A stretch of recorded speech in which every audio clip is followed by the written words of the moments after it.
Hey everybody, welcome back to the channel. More Pillage here as we keep working our way through the factions. Today we're taking a look at the Carolingian Franks. No particular special rule for these guys.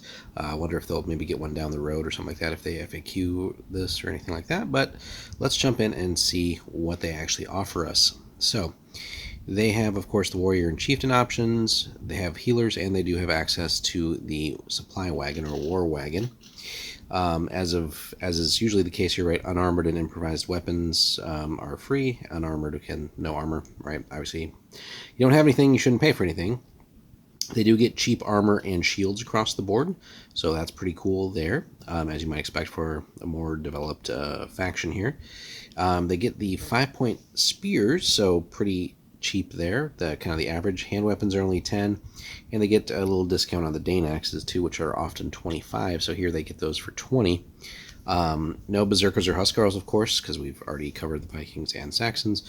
So seems a little bit silly too that they. I know they're just kind of copy pasting the chart, but they could probably just do without that for the factions who don't get those units. But anyway, now unlike some of the other factions, and like we just saw with like the Irish and Picts and Scots, these guys actually pay a pretty penny here for getting slings, 10 gold, but only 5 for javelins.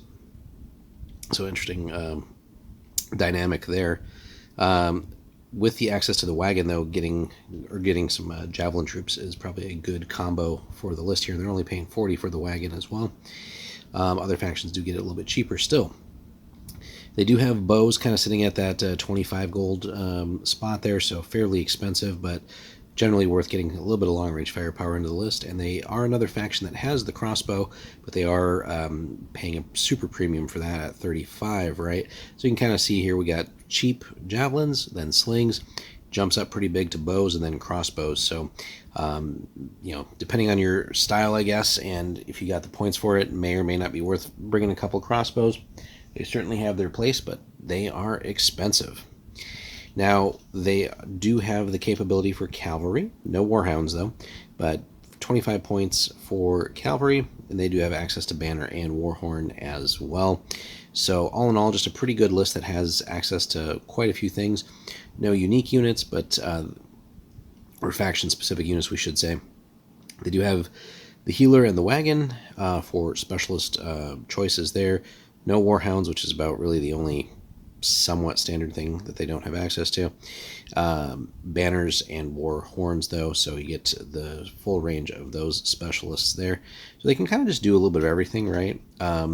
Overall, if we're going for ranged weapons, I'd say, again, the spending the points on the wagon and then getting some javelin troops just for that second round of shots is pretty good, and maybe we, buy them like a spear or something else once the javelins are no longer available, once we've exhausted those.